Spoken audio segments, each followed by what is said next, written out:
Assalamualaikum warahmatullahi wabarakatuh. Selamat pagi, salam sehat, salam sejahtera. Semangat pagi luar biasa. Tanggal 20 Desember diperingati sebagai HKSN, Hari Kesetiakawanan Sosial Nasional. Dan ini sebagai momentum bagi masyarakat Indonesia untuk bangkit ya dari keterpurukan akibat imbas dari COVID-19. Dan tentunya kalau ngomong-ngomong soal keterpurukan dari sisi ekonomi, bisnis, ini kita juga harus tetap survive. Syukur-syukur bisa bangkit dan akhirnya menguasai pasar. Nah, kalau kita bicara soal bisnis, pas rasanya kalau setiap hari Senin ya jam 9 sampai jam 10 Anda join bersama kami dalam program Komunikasi Bisnis. Kali ini dengan tema Rebooting Strategy, Survive and Thrive in Digital Disruption. 4 strategi para pelaku pasar bertahan dan bahkan berkembang di tengah disrupsi digital.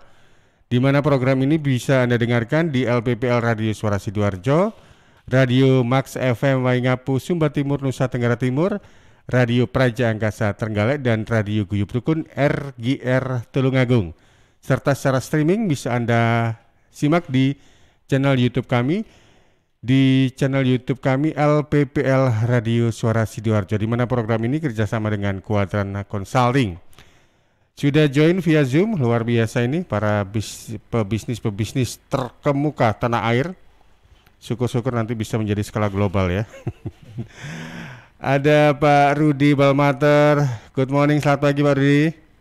Good morning sir, good morning. Salam sehat, luar biasa ini semangatnya Pak Rudi ini. Kemudian ada Pak Suhartono Rudi yang minggu kemarin sempat absen ya. Selamat pagi betul, Pak Rudi. Mungkin kemarin ada ini ya, ada bagi-bagi saham gitu ya, luar biasa. Dividen ya. Amin. Lalu ada Pak Denis, selamat pagi Pak Denis. Selamat pagi Mas Panji, luar biasa. Salam sehat semuanya. Ya ini wallpapernya ada di mana ini? Oh itu Raja Ampat tapi cuma gambar doang sih, belum pernah ke sana. Ya mudah-mudahan ini ya dari apa yang disampaikan itu menjadi doa dan doa itu akhirnya menjadi kenyataan. The dream come true, siapa tahu. Betul, kan? Saya pernah ke Raja Ampat tapi bukan bagian yang ini, bagian yang pendek dari Sorong aja. Oh begitu, baik. Ya mungkin lain kali. Oke, kemudian tadi juga saya sempat lihat ada Pak Andreas ya. Masih di Thailand kah atau sudah ke Indonesia? Biasanya kalau dari luar negeri ke Indonesia harus menjalani proses karantina dulu 10 hari ya Pak Dinis ya? Katanya sekarang 14 Pak. 14 hari? Karena mungkin setahu saya masih 10 sih. 10 ya? Cuman ini simpang siur katanya ditaruhnya di Wisma Atlet nih sekarang. Ini yang jadi membingungkan karena di hotel katanya udah nggak cukup tempatnya hotel. Betul. Pak Andreas ini rupanya sudah join. Selamat pagi Pak Andreas. Pak Andreas, suaranya belum masuk ini. Nah, baru masuk. Nah, ini. Sawadika Pak Andreas, Anda di Thailand atau sudah di Medan ini? Atau masih di karantina? Sawadika Pak. Masih selamat pagi semuanya. Di karantina Pak. Oh di karantina, di mana? Di Wisma Atlet? Di Hotel Mercure, enggak. Di Hotel Mercure. Medan?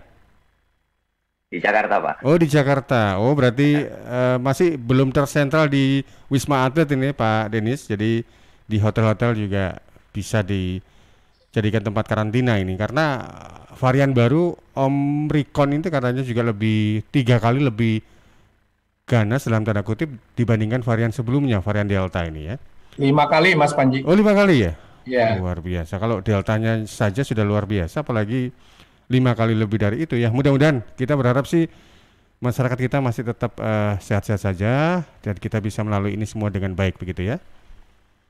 Kemudian one and only tentunya ada Pak Roni Hamustamu, Direktur Kuadran Consulting. Monggo Pak Roni. Pagi, Mas Panji. Ya baik. Terima kasih Pak Denis, Pak Rudi Balmater, Pak Suhartono Rudi, Pak Andreas Hendro. Semoga semua baik-baik saja.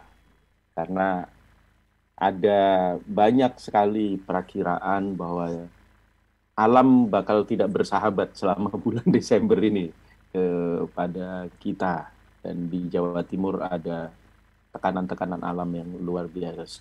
Semoga semua sehat dan semangat. Ya. Bapak Ibu, mohon maaf. Ibunya para masih sahabat. Ibunya masih masak, Pak. Iya. Para sahabat. Kalau yang ikut Zoom masih masak, tapi kalau yang mendengarkan mungkin ditinggal sambil masak, boleh lah ya. Monggo Pak Roni. Para sahabat Suara Sidoarjo dimanapun Anda berada, di Waingapu, Sumba, di Trenggalek, di Tulungagung, di Sidoarjo dan sekitarnya. Ini akhir tahun, tema kita masih terkait dengan rebooting strategi. Apakah strategi kita ini sudah sesuai dengan yang kita rencanakan, atau apakah rencana kita sudah sesuai dengan strategi yang kita bangun? Dan lebih penting bagaimana nanti implementasinya. Nah, hari ini sengaja kita dorong satu topik yang terkait dengan disrupsi digital, disrupsi teknologi. Hari-hari ini saya bertemu dengan sangat banyak orang yang kalau bicara itu semua bicara tentang IT. Ada yang bicara tentang peluang-peluang, tapi banyak juga yang bicara tentang ketakutan-ketakutan, ancaman-ancaman. Saya perlu sampaikan, perubahan itu adalah biasa. Manusia ini ya memang harus selalu berubah. Jadi kalau dulu ada filsuf namanya Heraklitus atau Herakleitos, itu dia akan mengatakan, tidak ada sesuatu pun di dunia ini yang tidak berubah kecuali perubahan itu sendiri. Jadi perubahan itu akan selalu ada. Kalau boleh saran, jangan ditolak, tapi dirangkul, dihadapi, dicari bagaimana cara yang terbaik supaya manusia itu memang sudah jadi naturnya untuk tumbuh dan hidup lebih baik. Jadi setiap perubahan itu sekaligus adalah tantangan dan peluang supaya hidup kita lebih baik. Di tengah perubahan biasanya ada yang namanya ketakutan. Tapi sejak katakanlah 20 tahun terakhir ini, saya selalu menemukan dan saya selalu kemudian makin yakin. Ketika seseorang menolak perubahan yang sudah didesain dengan baik, itu kecenderungannya adalah bukan karena perubahan itu jelek. Karena sebetulnya dia merasa ada ketidakpastian tentang posisi dirinya di tengah dan sesudah perubahan itu sendiri. Karenanya dalam setiap perubahan harus ada komunikasi yang baik. Supaya ada dukungan dan orang mengambil posisi yang baik. Karena ketika ada perubahan itu dan mereka mendapatkan informasi yang jelas, akurat, maka kecenderungan terbesarnya adalah mendukung. Dan kalaupun mereka harus tergeser akibat perubahan itu, kecenderungannya adalah memahami dan menerima. Mereka kalau yang ribut-ribut itu biasanya karena tidak tahu. Jadi karenanya harus selalu dikomunikasikan. Nah, di tengah perubahan-perubahan ini, ada istilah yang kita dulu selalu sebut disinformasi, misinformasi. Hari ini kita suka bicara tentang hoax. Gitu. Nah, sahabat Suara Sidoarjo terkait dengan bisnis, hoax yang muncul itu adalah semua bisnis itu akan dihabisi oleh teknologi informasi. Jadi saya selalu ingat ketika saya masih junior banget begitu ya, diceritain oleh senior saya yang usianya saat itu udah 2 kali lipat saya gitu.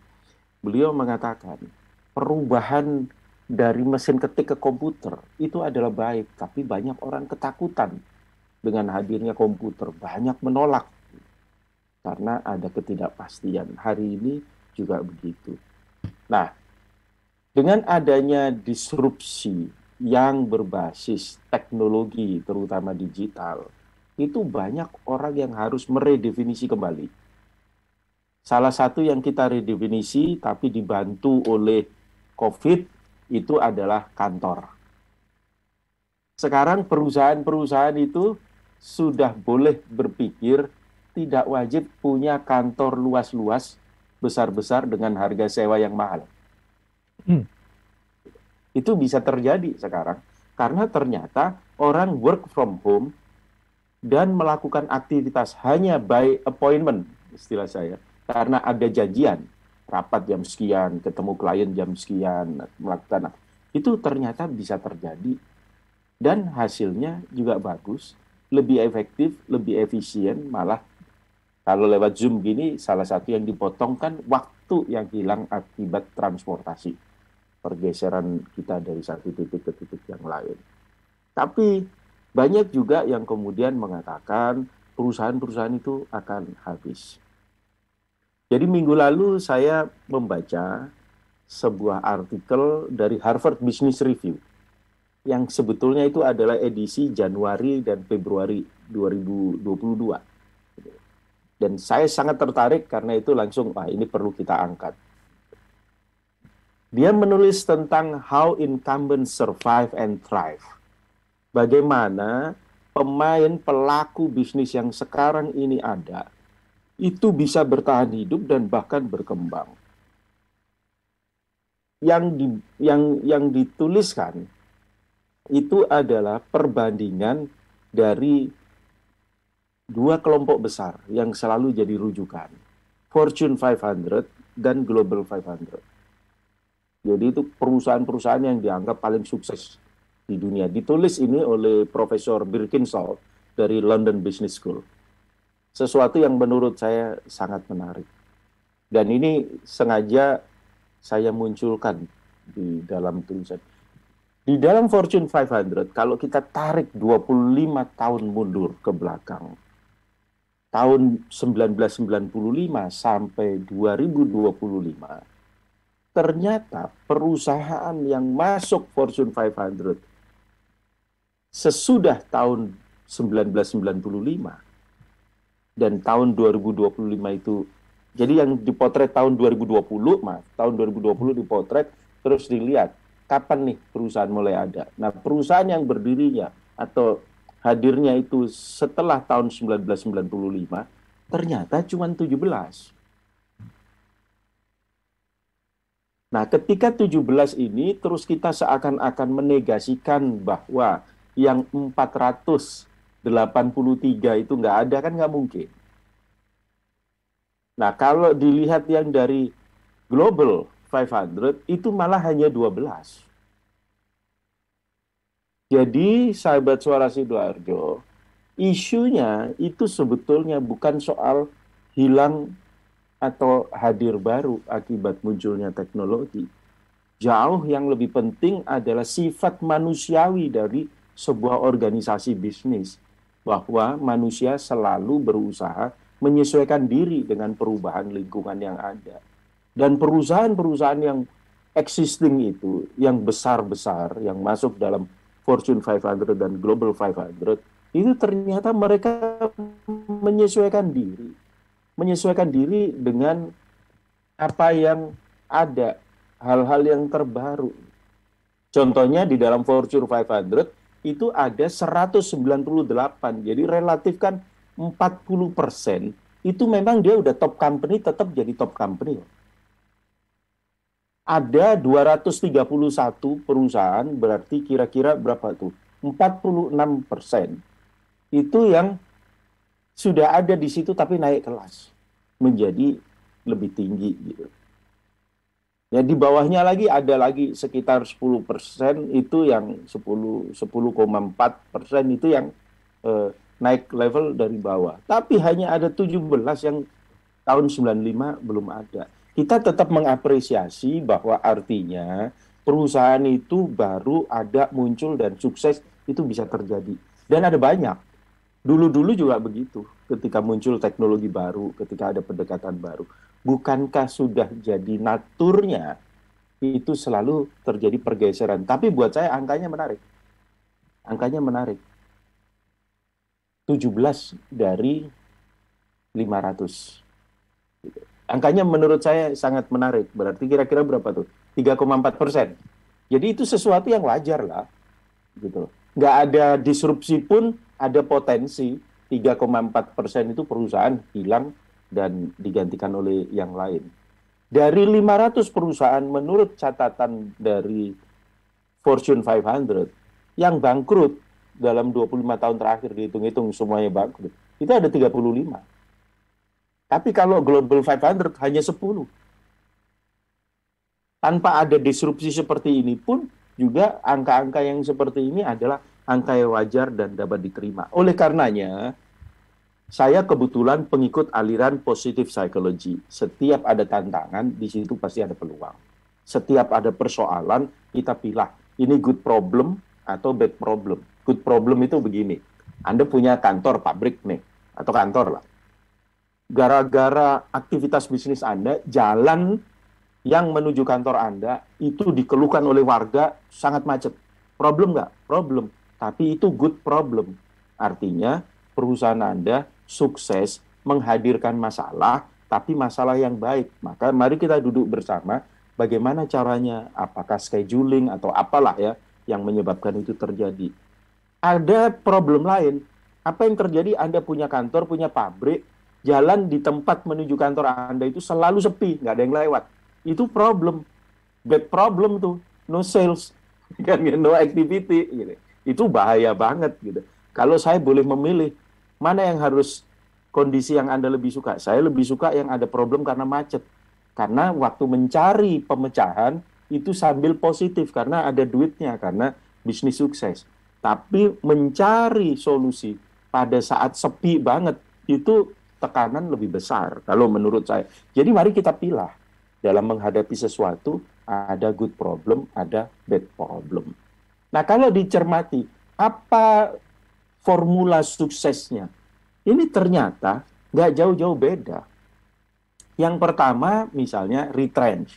Retrench itu kan menarik diri dulu sedikit gitu kan, mereview semuanya, melakukan hal-hal penyesuaian yang dianggap pas. Kedua, misalnya fight back. Oke, kita melakukan sesuatu yang baru. Kita kumpulkan semua energi, wajar. Begitu.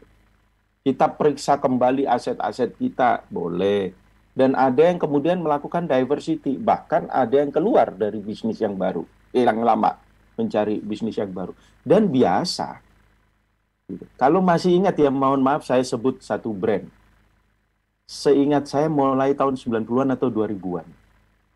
Zaman saya kecil, itu kalau ketemu kulkas, kipas angin, gede-gede, itu mereknya mesti ada tulisan GE, General Electric. Itu yang saya tahu di keluarga saya dan di tetangga-tetangga saya, itu kulkasnya gede-gede, kipas anginnya gede-gede, tulisannya dengan huruf Latin begitu, GE. Waktu kecil saya tanya, apa itu GE itu? Ternyata General Electric. Bisnisnya General Electric itu apa? Alat-alat yang terkait dengan kelistrikan. Tapi kan kemudian GE, paling nggak sekitar tahun 90-an, itu banyak mendapatkan revenue dari financial sector karena dia punya GE Credit, GE Card, GE Finance gitu. Jadi boleh orang atau perusahaan melakukan sesuatu yang baru gitu. Tidak hanya bergerak di sektor yang selama ini ada, bahkan boleh meninggalkan. Banyak sekali kita ketemu usaha-usaha seperti itu. Itu sama saja. Tetapi kalau kemudian ditanya, apa yang menyebabkan perusahaan itu mengalami tekanan dan yang lain bisa survive? Saya selalu mengingatkan konsep lama. Udah sekitar 1/4 abad juga. Namanya Sliwotsky. Andrei Sliwotsky. Sliwotsky itu mengatakan konsep yang disebut value migration, migrasi nilai. Pada dasarnya, pasar itu masih ada. Tetapi karena kita menggunakan mindset strategi yang lama, maka pasar mungkin tidak puas dengan apa yang kita berikan. Akibatnya, dia mencari provider yang lain. Saya beri satu contoh. Di sini dulu ada taksi yang pakai Argo, terkenal menguasai. Kalau di Surabaya, raja deh. Tapi begitu muncul taksi online, hanya dalam hitungan bulan, ketika saya cermati, saya diskusi, saya wawancarai beberapa pihak, mereka mengatakan kalimatnya begini. Pak, dulu hanya dari telepon saja, pemesanan untuk dijemput, tidak termasuk yang orang di mall langsung naik, atau di hotel naik, atau di tengah jalan nyetop. Yang khusus minta di telepon minta dijemput, itu di Surabaya tidak kurang dari 20.000 per hari call. Hari ini Pak, itu pembicaraan saya kira-kira mungkin 2016-an atau sebelum, saya agak lupa. Waktu awal-awal munculnya taksi online. Hari ini Pak, belum tentu dalam bulan ini ya rata-rata sehari belum tentu bisa mencapai 4.000. Artinya 80% call hilang dalam sehari. Itu hilang. Pertanyaan, apakah orang nggak naik taksi? Naik. Tapi sudah pindah ke provider yang lain. Nah, kenapa harus sampai customer yang loyal pindah dan sebagainya? Itu yang harus didiskusikan secara internal. Supaya kita tidak hanya gagap, galau, terus justru lupa untuk bergerak. Jadi sebagai penutup pengantar saya dulu selalu diganggu di awal-awal, terus kemudian ini saya pakai untuk mengganggu orang lain. Kalau ada 5 burung bertengger di dahan, ditembak 1, mati, jatuh. Sisa berapa? Saya bilang sisa 4. Ya enggak, habis. Lu kenapa? Yang 4 lainnya takut, kaget, dia terbang. Pertanyaan kedua, ada 3 rusa di halaman, ditembak 1, mati. Berapa rusa yang tertinggal? Saya bilang, nggak ada, lari 3-nya juga. Dia bilang, nggak, 3-nya tetap ada di sana. Loh, katanya kalau burung lari. Ya, rusanya tadi saking kagetnya, dia lari di tempat. Nah, perusahaan, organisasi kita, kadang-kadang saking kagetnya, lari di tempat. Maka harus kita pilih 2 istilah di dalam bisnis. 1 namanya sibuk, 1 namanya kerja. Sibuk itu jadwal kita penuh, kita nggak punya waktu, nggak ada hasil. Kerja itu jadwal kita penuh, memberikan hasil. Nah, ini juga review, introspeksi buat kita semua. Jangan sampai kita cuma sibuk, tapi kurang memberikan hasil. Waktu habis, no result. Terima kasih, Mas Panji. Baik, terima kasih Pak Roni sebagai awal pembuka untuk diskusi kita pagi hari ini. Dan tadi Pak Roni juga sempat menyinggung daftar atau Fortune 500 gitu ya. Saya coba cek-cek, ternyata di tahun 2021 ini perusahaan yang berbasis teknologi digital ini masuk dalam 10 besar top 10 untuk skala dunia, skala global. Di antaranya ada Amazon, kemudian ada Apple juga, dan juga Google. Luar biasa ini, disrupsi digital tentunya menjadi keniscayaan yang tidak bisa kita hindari. Saya bergeser ke Pak Rudi. Pak Rudi, tanggapan atau komentar dari Anda? Thank you very much, Pak Panji. Good morning to everyone. Profesor Roni, thanks for sharing mengenai topik yang sangat penting. Saya cuma mau ingin ulaskan mengenai kendala-kendala yang dihadapi beberapa family business dalam transformasi on teknologi. Pertama-tama, dari pengalaman saya, salah satu kendala yang dihadapi adalah mengenai quality atau kompetensi daripada orang-orang yang akan melaksanakan teknologi. Contoh di bagian accounting, seperti warehouse, kadang-kadang orang yang pegang warehouse itu hanya high school graduate, atau di tempat lain mengenai logistik hanya high school graduate. Hanya direkrut mereka punya mental model bahwa warehousing hanya pick up the merchandise cukup.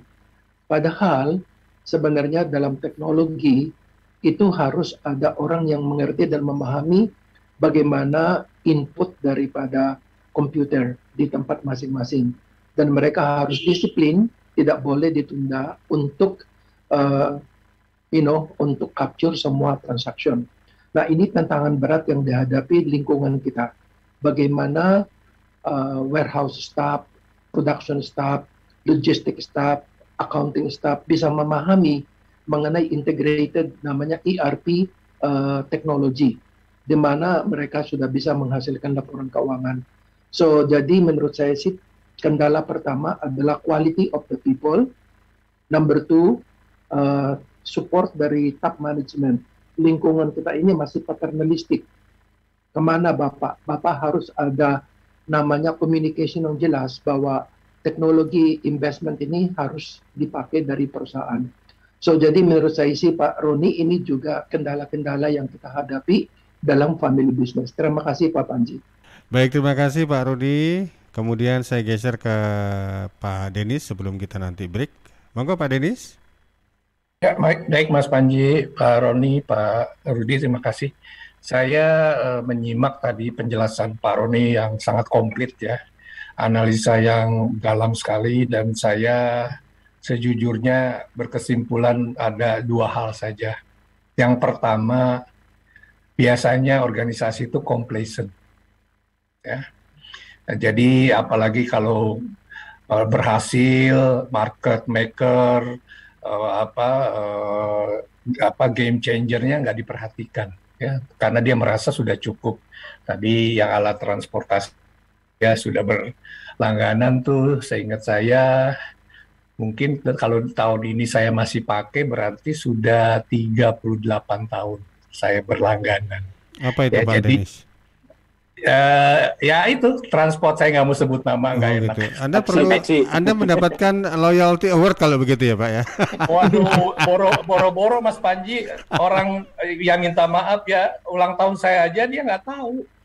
Nah jadi ini minta maaf ya, kembali lagi ini saya sering ngobrol sama supirnya, mungkin supirnya nggak ngadu sama bosnya, padahal bos-bosnya saya ada yang beberapa yang saya kenal kan, tapi saya juga nggak mau ngomong, saya juga nggak kepingin apa-apa kok, paling nggak saya bangga kalau saya dapat ulang tahun saya, selamat ulang tahun gitu, nggak minta kupon kok, gratis. Nah artinya apa? Nggak peduli sama nasabah. Betul, kan gitu, iya. Nggak peduli gitu loh, lu nggak ada, yang lain banyak kok. Ya mudah-mudahan ini didengar ya. Ya jadi saya satu hari bisa dipanggil, jadi diundang untuk bicara, kalau bisa bicara dengan lebih lugas ya. Jadi itu complacent karena merasa saya sudah luar biasa, nggak ada yang bisa menghalangi gitu. Dan memang so far memang dia merajai, itu yang pertama. Yang kedua, banyak, apalagi makin besar kita makin tahu makin sulit berubah. Tadi Pak Roni sudah katakan. Terlalu besar organisasinya, udah terlalu berat, udah terlalu banyak obesitas di organisasinya, nggak forward looking, ya selalu anggapnya pokoknya gue tahun depan mencapai sekian, profit sekian, shareholder happy, that's it, market share gue udah kayak gitu, kayaknya cetek-cetek aja pertimbangannya. Nah di tengah hantaman sekarang ini digitalisasi, apalagi pandemi, barulah kelihatan yang mana yang betul-betul agile ya. Jadi itu aja kali dua hal yang saya bisa share pada pagi hari ini. Dan mudah-mudahan bermanfaat, dan mohon izin sebentar lagi saya harus karena ada acara lain. Terima kasih Bapak-bapak. Terima kasih. Jadi tolong ya untuk perusahaan yang transportasi ini mohon di notis ini dari apa yang disampaikan oleh Pak Denis. Jadi perhatian kecil gitu sangat memang diperlukan konsumen juga gitu ya. Minimal ucapan selamat ulang tahun lewat email atau apa, itu kan bikin konsumen jadi merasa diperhatikan gitu ya. Baik, nanti kita akan lebih lanjut ngomong tentang diskusi kita untuk rebooting strategi. Kita jeda dulu dengan beberapa pesan berikut ini.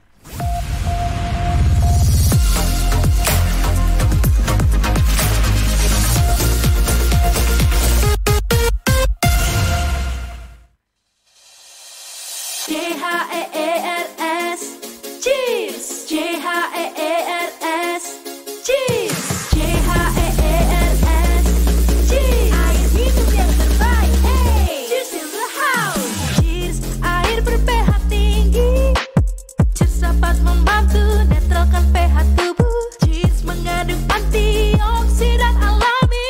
Cheers, air minum terbaik untuk keluarga. Air minum sehat keluarga. Air minum dengan pH tinggi. Cara pesannya mudah, petugasnya ramah, gratis ongkos kirim. Hey, cheers in the house. Untuk pemesanan via WhatsApp di nomor 087777243377. Gratis ongkos kirim. Cheers in the house. Untuk wilayah Sidoarjo dan sekitarnya bisa menghubungi Depo Candi di 0821 4225 6646 0821 4225 6646. Panggilan sidang dari Pengadilan Agama Sidoarjo atas nama Nur Aziza binti Haji Solik. Nur Aziza binti Haji Solik Dulu tinggal di Candi Sayang, RT 6 RW 2, Desa Candi, Kecamatan Candi, Sidoarjo. Sekarang tidak diketahui dengan jelas tempat tinggalnya. Kepada Saudari Nur Aziza binti Haji Solik, dimohon hadir di Persidangan Pengadilan Agama Sidoarjo, Jalan Hasanuddin nomor 90 Sidoarjo pada hari ini Senin 20 Desember 2021 jam 8 pagi. Panggilan sidang ini dari Pengadilan Agama Kabupaten Sidoarjo. Rokok opo ki? Kok putihan? Ya rokok kok, ya murah, ya akeh. Rokok ilegal ki. Masa rokok ilegal iki? Yo ki. Lah awakmu kok roh nek iki rokok ilegal? Rokok ilegal iki gak nek pita cukene. Samen paling roe bandro kuwi lho. Rokoke kudu enek merek karo nama perusahaane sing terdaftar ndek bea cukai. Lokasi pembuatane ndek kene ya gak enek. Terus ndek kene rokok ilegal iki gak enek gambar karo peringatane teko pemerintah. Berarti rokok ilegal gak resmi no? Aduh ya mesti to Lemul. Rokok ilegal merugikan negara. Mergo ora mbayar cukai sing digembangun negara. Walah tutu, sepenting wong-wong gak roh. Loh, gak iso lagi. Makane to Le, tuku sing pasti-pasti ae. Aja ngawur.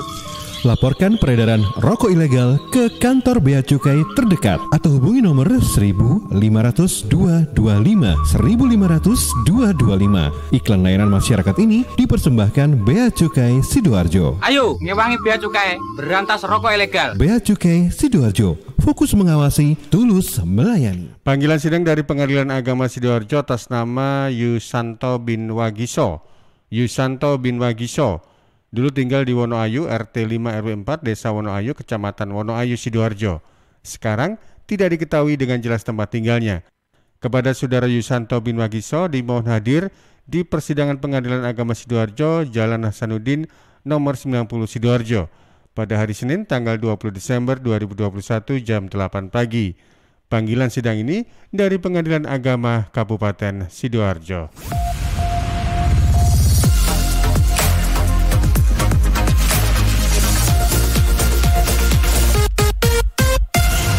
Baik, terima kasih. Sekarang kita masuk paruh kedua dalam program komunikasi bisnis kerjasama dengan Quadrant Consulting dengan tema Rebooting Strategy, Survive and Thrive in Digital Disruption. 4 strategi para pelaku pasar bertahan dan bahkan berkembang di tengah disrupsi digital yang luar biasa ini. Saya geser ke Pak. Bentar, mohon maaf, ini kadang-kadang Zoom saya ini error gitu ya. Buka aplikasi apa gitu langsung tiba-tiba keluar. Baik, saya geser ke Pak Suhartono Rudi. Monggo Pak Rudi. Pak Suhartono Rudi. Monggo Pak. Pagi semua, salam sehat. Nah, salam sehat. Iya. Nah, kalau dilihat dari sekarang emang ya kalau dibilang ya organisasi itu ada yang agile, ada yang apa tergantung. Kalau kita lihat behavior daripada timnya ya, kalau kita boleh dibilang ya, sering-sering mereka itu kata Pak Denny sudah complacent atau in comfort zone. Kalau kita tadi Pak Rudi juga bicara mengenai mereka pakai ERP atau apa, semuanya itu tergantung daripada manajemennya wants to change atau tidak gitu loh ya, behavior yang tadi. Nah kalau kita contoh aja dari raksasa 2 telekomunikasi yang sekarang tinggal nama, nah itu kan juga sangat menyakitkan kan gitu loh bagi perusahaan tersebut ya kan. Dan juga sekarang kayak dulu yang main film Fuji Film juga sama ya kan, justru sekarang dia beralih ke alat-alat kedokteran. Nah maka itu change-nya yang sangat luar biasa itu dari Fuji Film, sekarang alat kedokteran tuh juga obat-obatan, mereka larinya ke industri tersebut gitu loh. Nah itu yang kalau dibilang ya kita siap nggak untuk dengan perubahan yang sekarang ini dengan teknologi itu, perubahan itu dengan sangat cepat. Kemarin kita dapat video, saya dapat video ya kan tentang teknologi ntar kedokteran. Justru ntar yang operasi itu bukan manusia tapi robot. Wow, pada dokter itu blingsatan itu. Saya kasih share ke itu, nggak mungkin ini gini-gini. Saya bilang kalau operasi yang rutin sering mungkin itu bisa dirobotkan. Jadi kan kayak pembukuan sekarang dia Creriker kan, ya kan. Nah itu kan sekarang kan diambil alih oleh komputer kan gitu loh. Nah itu aja sama kayak saya waktu interapkan satu program software di satu perusahaan besar. Nah mereka yang bawanya itu bagian gudang, bagian apa, dia bilang, wow ini sebenarnya bukan tugas saya. tugas accounting seharusnya dilempar ke kami, dia bilang gitu loh. Nah itu kan, tapi kalau RRP kan berarti yang input yang dari awal, misalnya bagian gudang ya, gudang mesti input dulu kan, orang gudang atau apa lempar ke accounting, lempar kemana gitu loh. Sekarang kan nggak bisa, mereka harus yang input. Nah itu mereka selalu salahin bagian accounting atau apa. Nah itu yang kita, maka itu untuk menerapkan satu software, kita justru yang mahalnya itu di culture change. Ada satu dia punya itu modulnya itu culture change. Jadi change behavior dari mereka itu yang dulu nggak pernah mengenai administrasi yang baik, sekarang mereka mesti ngerti administrasi yang baik gitu loh. Nah itu aja sih kalau saya bilang ya, itu emang behavior kita udah comfort zone, itu mesti keluar dari comfort zone. Nah dan juga mereka itu harus kita ada trainingnya lah, mereka itu untuk bikin out of the box ya kan, bahwa kamu udah kita mesti berubah ya kan. Kalau kita nggak berubah ya kita akan digilas oleh zaman. Itu aja sih. Nah itu yang saya mau sharing di situ, yang pengalaman yang antik lah pokoknya waktu dengan klien saya yang itu, yang kita implementasi big ya kan, very big ya kan. Nah pas implementasi ERP ya itulah kejadiannya, yang bagian orang-orang yang bawanya itu ya sangat-sangat resisten lah gitu loh pertamanya gitu. Betul. Ya maka itu kan di dalam itu satu paket itu biasanya kita akan namanya culture change atau change behavior di manajemen gitu loh. Nah itu baru kita bisa smooth untuk transition dari dia punya yang kebiasaan berubah menjadi kebiasaan yang baru gitu loh. Nah itu aja sih, makin besar perusahaan emang makin susah untuk berubah ya. Tapi ada satu organisasi yang pernah saya bantu juga, mereka pinter, mereka tiap bulan mereka kasih kuesioner dari bawah sampai ke atas. Coba you ada apa ide nggak atau apa yang out of the box atau apa, kalau benar-benar ide itu bisa diimplementasikan ke perusahaan, mereka dikasih award Pak. Nah itu kan jadi mereka itu emang people ini orang itu, perusahaan itu di Surabaya cukup besar ya kan. Mereka ada kuesioner tiap bulan Pak, mereka akan undi, akan lihat, bukan undi, akan dia cek. Kalau yang benar-benar bisa diimplementasikan, orang itu dikasih award Pak. Ya kan gitu loh. Nah itu aja sih, kalau bilang ada yang perusahaan yang mau changes, ada perusahaan yang susah change. Nah itu tergantung behavior daripada owner juga sih sebenarnya. Itu dengan para CEO-nya, dengan para BOD-nya, komisarisnya kan gitu. Itu aja sih. Kalau mereka udah complacent itu yang susah Pak. Yang tadi dibilang, atau comfort zone, itu yang paling susah. Itu aja sih menurut saya. Karena perusahaan itu kan hierarkinya top to bottom ya, lain dengan biasanya kalau di organisasi itu kan bottom up, tapi ini kan top to bottom gitu ya. Jadi apa yang diputuskan di atas itu mau tidak mau juga harus dijalankan, tapi di sisi lain kan juga perlu mendapat masukan dari bawah begitu ya Pak Rudi ya. Betul. Sama juga lah kalau kita lihat perusahaan-perusahaan, kalau kita ngomong di Jepang, mereka lebih susah change daripada perusahaan yang di China, yaitu mereka udah mulai digiles zaman. Kayak audio, kayak apa dari Jepang kan ya, kayak kita lihat lah mobil Jepang lah, kita bilang kita sekarang kita ngomong kayak mobil Jepang kalau dengan teknologi ya. Kita lihat kayak kita sebutlah saya merek lah, kayak Toyota lah, Kijang ya kan. Nah sekarang kan dia punya yang baru, punya teknologi, sebenarnya dia udah bisa ada cruise control atau apa, nggak dipasang gitu loh. Dia bilang untuk tahun depan atau apa. Nah kayak gitu, itulah yang menyebabkan kalau perusahaan Cina semua langsung full dikasih semua. Adaptive cruise control, tata bengek, semua udah dikasih semua gitu loh. Nah kalau perusahaan Jepang enggak, ditunda dulu, padahal modulnya semua udah ada Pak. Tempatnya udah ada, tinggal dia kasih stick udah jalan. Nah itu nggak diimplementasikan. Nah itulah yang menyebabkan mereka bilang tahun depan soalnya dia kasih model facelift sedikit kan, dinaikin harganya. Betul. Dan itu akhirnya oleh produsen Tiongkok langsung diambil peluang itu, jadi full teknologi. Kayak kita punya tape lah, audio kan dari Jepang, untuk Bluetooth aja mereka tunda-tunda, untuk pakai SD card juga tunda. perusahaan China semua digeber semua kasih. Ya, itulah yang menyebabkan mereka adapt to change-nya rada lama gitu loh. Betul. Itu aja sih. Iya, baik. Ya, itu aja sih. Terima kasih Ya, Pak itu Suhartono Rudi. Oke. Saya geser ke Pak Andreas Sukendro yang ada di tempat karantina ini. Pak Andreas, barangkali ada yang mau disampaikan ini, Pak Andreas?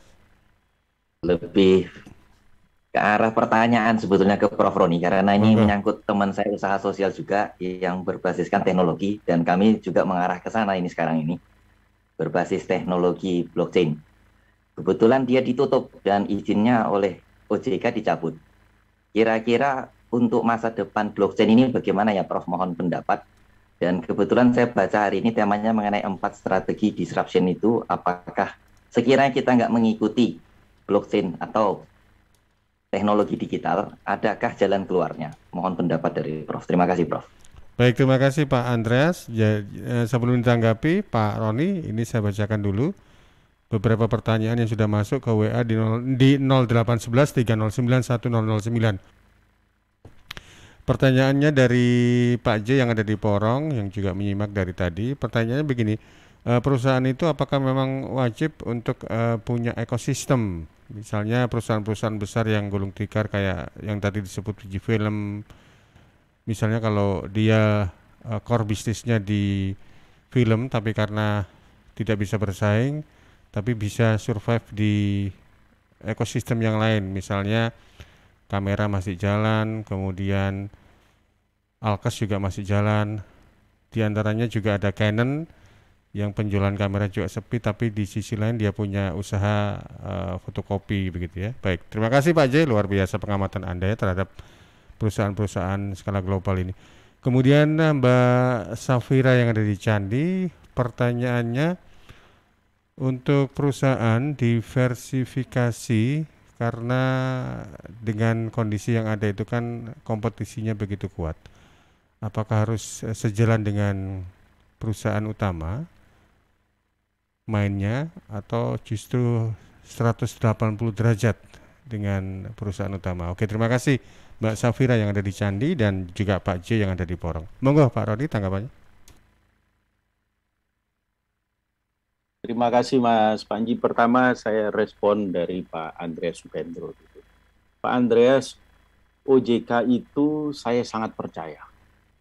OJK itu sangat ketat.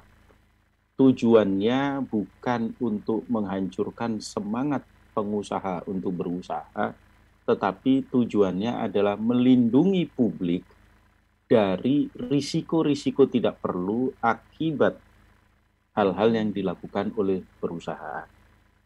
Nah, karenanya OJK itu melakukan sangat banyak hal. Jadi kayak misalnya kalau kita menggunakan yang berbasis teknologi itu kan seingat saya ada 3 tahapan.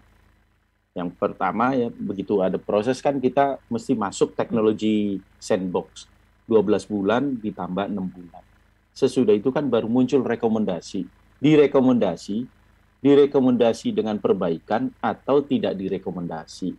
Nah sesudah itu kan baru boleh mengurus perizinan-perizinan yang lainnya. Terlepas bahwa sebagai sebuah gagasan bisnis ini baik dan luar biasa mulia, tetapi bagaimanapun juga adalah tugasnya OJK untuk memastikan agar semua aturan itu terlaksana dengan baik, karena aturan itu ditujukan untuk melindungi konsumen, melindungi warga. Kalau ada hal-hal yang belum tertulis dengan baik di dalam aturan itu, memang akan ada risiko. Nah, kalau dalam sistem hukum kita, ya harus ikut pada aturan yang ada itu. Kalau sepanjang belum ada aturan baru yang dibentuk.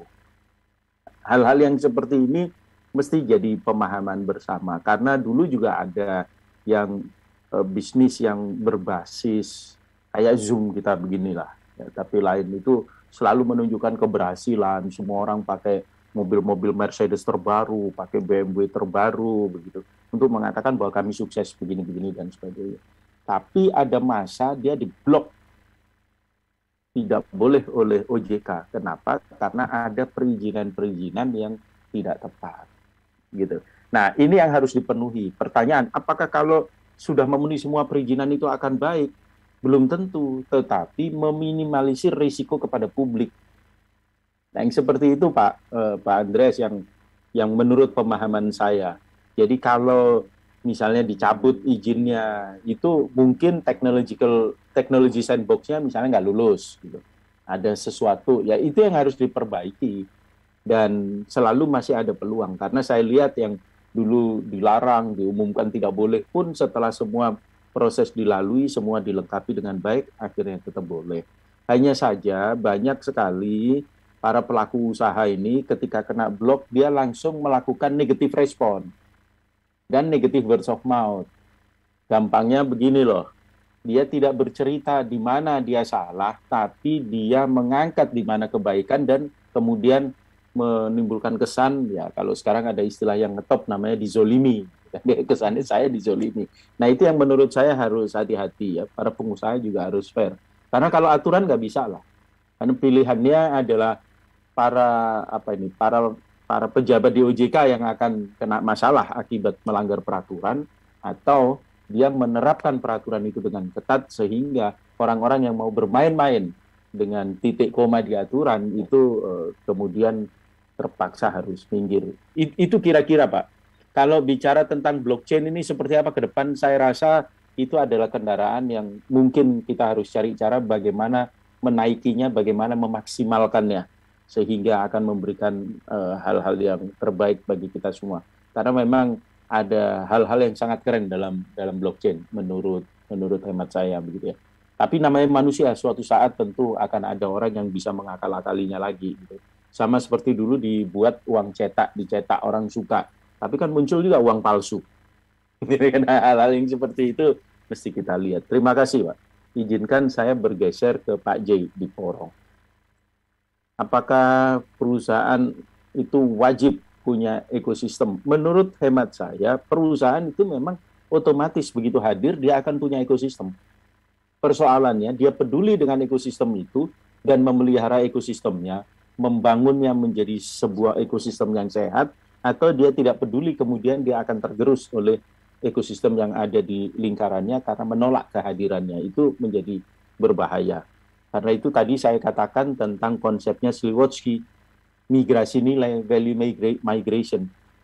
Itu kan terbukti bahwa demand atau permintaan di pasar masih ada, cuma perilaku, lifestyle konsumen yang berbeda. Sehingga terjadi pergeseran. Orang dulu naik kereta kuda, sekarang orang juga pergi tapi naik mobil kan, kira-kira begitu. Ke depan misalnya saya bisa bayangkan ketika saya lihat videonya, menurut saya keren banget, analis dari seorang yang mereview mobil, dia mengatakan, saya sebut brand lah, BYD yang ada di Shanghai itu, waktu itu di Shanghai, saya disuruh mengendarai itu bagi dia dengan seluruh fitur-fiturnya udah seperti Tesla gitu. Penampilannya juga keren kayak Tesla. Tapi harga on road-nya $3.000. Nah ini kan bagaimana caranya $3.000 mobil yang bagus ini dibanding harga bom-bom car gitu loh. Yang kalau kita tempat mainan anak-anak gitu. Kalau bisa seperti itu dan kemudian bisa masuk ke Indonesia, saya yakin semua orang yang naik mobil berbahan bakar BBM yang ini fosil itu akan pindah karena $3.000 itu kan ya berapa di bawah 50 juta mungkin. Di bawah 50 juta tuh. Di bawah 50 juta. Dan orang itu bisa keren naik seperti Tesla, fiturnya sangat bagus gitu ya. Nah, tapi orang kan suka mengatakan, oh nanti A, B, C, kalau begini, kalau begini. Nah, itu yang nanti perusahaan akan memperbaiki. Jadi, value migration, hati-hati. Cermati lifestyle, cermati perilaku pasar, dan Anda harus menyesuaikan dengan hal itu. Sehingga Anda hadir bukan untuk memaksakan saya punya produk A, tapi Anda hadir untuk memecahkan masalah yang dihadapi oleh calon pembeli, dan Anda menghadirkan manfaat yang lebih bagi calon pembeli. Sehebat apapun produk Anda, kalau tidak memecahkan masalah calon pembeli dan dianggap tidak menambah manfaat bagi calon pembelinya juga nggak kepikiran untuk beli produk Anda. Jadi hal yang seperti ini mesti jadi perhatian. Prinsip dasar pemasaran yang sangat sederhana. Ibu Safira dari Candi, perusahaan diversifikasi. Oke, boleh. Ini begini, diversifikasi usaha itu ada beberapa macam. Ada yang melakukan pergeseran lini produk aja, ditambah lini produknya. Biasa jualan mie kuah, terus ada mie goreng lah, kira-kira begitu. Atau kemudian bikin juga mie telur. Jadi bisa bergeser. Tapi bisa pergeseran yang ekstrim, bahkan punya anak usaha baru itu. Seperti itu. Saya selalu mengatakan gini, perusahaan perlu seperti kapal, perlu selalu menyiapkan skoci kalau terjadi bencana. Skoci sebanyak yang bisa terkontrol itu akan baik. Siapa tahu skoci ini suatu saat bisa menyelamatkan, dan skoci ini bahkan bisa menjadi kapal baru yang besar. Itu perlu kita cermati. Hanya saja ada satu syarat. Dulu saya pernah secara akademik ya mengajar mata kuliah itu. Namanya manajemen perusahaan holding. Ada syarat-syarat ketika kita membentuk atau membeli, mengakuisisi perusahaan supaya menjadi anak usaha kita. Namanya parenting. Apakah itu sejalan dengan usaha kita? Kalau nggak sejalan, boleh saja. Itu kan namanya konglomerasi. Boleh. Nggak ada urusannya kan, pabrik kertas sama pabrik baja, gitu nggak ada urusannya. Tapi boleh saja. Itu namanya diversifikasi konglomerasi. Tetapi pertanyaannya adalah, sebagai induk usaha, apakah Anda punya kapabilitas, punya kompetensi untuk itu? Kalau enggak, akan tidak baik buat perusahaan induk dan juga tidak baik buat perusahaan yang anak usaha ini, karena enggak ada kapabilitas. Nah, ini yang lebih penting gitu. Jadi boleh saja kemudian punya macam-macam, dan boleh saja meninggalkan bisnis yang lama, ganti bisnis yang baru, itu boleh-boleh saja. Tetapi hati-hati kalau kita memang tidak menyiapkan diri. Saya mohon maaf, ambil waktu sedikit memberikan contoh pribadi saya saja. Saya ini dulu pengguna yang setia satu produk namanya O2, tulisannya O2. Karena sampai hari ini saya masih mengagumi produk O2 ini karena saya bisa mengatur. Itu kan komputer yang bisa dipakai handphone. Kalau sekarang dengan handphone saya kan tidak bisa mengatur berapa yang saya pakai untuk program atau aplikasi, berapa yang saya pakai untuk menyimpan data. Kalau di situ saya bisa atur semuanya, seperti komputer gitu. Dan saya sangat senang, dan saya ini pengguna yang sampai sekarang itu rapi. Handphone pun saya nggak pernah jual-jual handphone gitu. Satu kali saja handphone saya itu rusak karena enak-enak ngomong terlepas terus jatuh ke air. Jadi rusak dia, korslet. Nah, yang lain saya selalu. Nah, waktu O2 itu, suatu saat casingnya kan ada kayak kulitnya begitu. Saya datang ke toko, saya ngomong sama mbaknya yang jual, "Mbak, ada ndak ini casingnya ini?" Jadi apa itu namanya? Cover. Saya lupa ya namanya, bungkusnya itu. Oh, dia bilang, "Nggak ada, Pak. Sudah habis dan kami nggak punya yang nggak punya itu lagi." Terus saya mikir-mikir. Saya tanya, "Mbak, saya kemarin juga hilang stylus, saya pakai bolpen. Ada nggak stylusnya untuk ini yang bisa saya pakai?" Terus dia bilang, "Nggak ada juga, Pak." Oh, saya bilang, "Oh gitu." Terus orang yang jualan ini ngelihat saya agak lama memandang, terus dia bilang, "Pak, sepertinya Bapak nggak tahu ya." Dia bilang gitu. Saya tanya, "Kenapa, Mbak?" "O2 ini udah tutup, Pak." Karena O2 ini kan komponen dalamnya berbasis pada perusahaan lain, dan mereka ini berhenti kerjasamanya karena perusahaan lain ini mau memunculkan brandnya sendiri, namanya ATC. Gitu kan. Jadi O2 ini udah nggak ada nih, Pak. Nah, ini adalah salah satu contoh ketika kita tidak hati-hati terhadap perkembangan, kita tidak hati-hati tadi disebut Pak J dengan ekosistem, dampaknya O2 sekarang sudah nggak saya dengar lagi, nggak tahu dia hadir sebagai apa atau sebagai perusahaan sudah murni hilang. Ini yang mesti kita cermati betul, jangan sampai kita terlalu kaku pada apa yang kita berikan, karena perusahaan itu hadir terutama adalah membantu pasar, membantu pelanggan untuk memecahkan sakit kepalanya dia supaya nggak sakit kepala, dan memberikan tambahan-tambahan manfaat supaya hidupnya lebih ringan. Kira-kira itu, Mas Panji. Terima kasih.